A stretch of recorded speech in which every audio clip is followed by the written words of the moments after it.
BPSC 17वीं परीक्षा को रद्द करने के लिए पटना हाईकोर्ट में याचिका दर्ज हो चुकी है। देश के मशहूर वकील वाईबी गिरी इस केस को लड़ने वाले हैं। प्रशांत जी ने जब अनशन शुरू किया था तो 5 डिमांड था उनका कि उसमें एक बहुत इम्पोर्टेंट था कि 10 साल पहले से जितनी परीक्षाओं में क्वेश्चंस लीक हुए हैं माफिया के द्वारा या किसी तंत्र के द्वारा या कमीशन अथॉरिटी के द्वारा, एग्जामिनिंग अथॉरिटी, ये कोई नई बात नहीं है। बिहार में किसी न किसी सिपाही के एग्ज़ाम से लेके पब्लिक सर्विस कमीशन के एग्ज़ाम तक क्वेश्चन लीक होता रहा है और कंटिन्यूसली सरकार फेल होती रही है, एग्जामिनेशन बॉडी फेल होते रहे हैं। इसके पीछे माफिया है और ये कमीशन के लोगों का मिली भगत भी लोग कहता है या कम से कम फेलियर तो है ही। प्रशांत किशोर जी ने सबसे पहले कहा कि अभी जो 17वीं परीक्षा हुई है इस पर विद्यार्थी आंदोलन पर है, तो इसको हम लोग कंधा लगाएंगे, इनके आंदोलन को आगे बढ़ाएंगे और इनको साथ दिया। उन्होंने अनशन पर बैठ गए, अभी भी अनशन पर है और उन्होंने कहा कि तुमको हम न्याय दिला कर रहेंगे, जी तोड़ प्रयास करेंगे। और जब एग्जीक्यूटिव फेल कर गया, कार्यपालिका से कोई न्याय की उम्मीद समाप्त हो गई, तो उन्होंने कहा और विचार रखा कि यदि विद्यार्थी चाहें तो हम लोग न्यायपालिका में उनको ले जाने में भी मदद कर सकते हैं।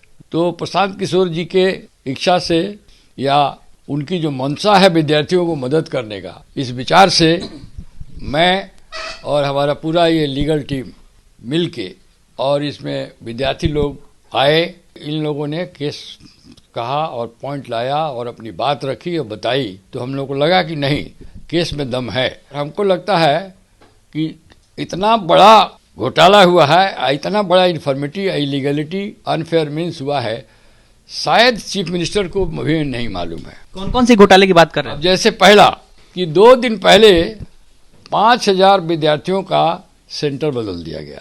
इसका क्या मंशा है? क्या कोई फेवरेबल सेंटर पर फेवरेबल विद्यार्थी को ले जाना था? तो ये जांच का विषय बनता है।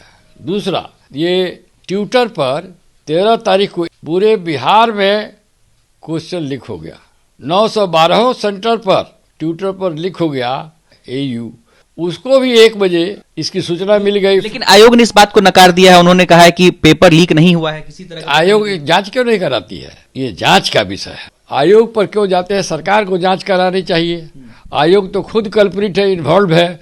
ये आयोग का फेल्यूर है। आयोग के पदाधिकारीगण, पदाधिकारी में सब नहीं, कुछ पदाधिकारी हैं। पेपर में लिख रहा है कि यूईओ भी कुछ पदाधिकारियों का इन्वॉल्वमेंट पाया है, प्राइवेसी। तो यूयू को भी जांच क्यों नहीं करने दिया जा रहा है? अपना ही एसओपी इन लोगों ने फॉलो नहीं किया है। 18 सेंटर्स पर तो डायरेक्ट एविडेंस है हम लोग पास, जो हम लोग लिखा है कि जहाँ गड़बड़ी हुई है, कहीं बायोमेट्रिक्स ही नहीं लिया गया, कहीं इन्विजिलेटर ही नहीं गया, कहीं 10 मिनट 15 मिनट लेट से एग्जाम शुरू हुआ। हर जगह जैमर लगाना है, तो जैमर नहीं लगा। मोर देन 50% एग्जामिनेशन सेंटर है, 912 में वहाँ पर जैमर नहीं लगा। क्यों नहीं लगा भाई? और विद्यार्थी बहुत से स्टेशनों पर मोबाइल लेके गए अंदर, अजैमर नहीं है, मोबाइल लेके गए हैं।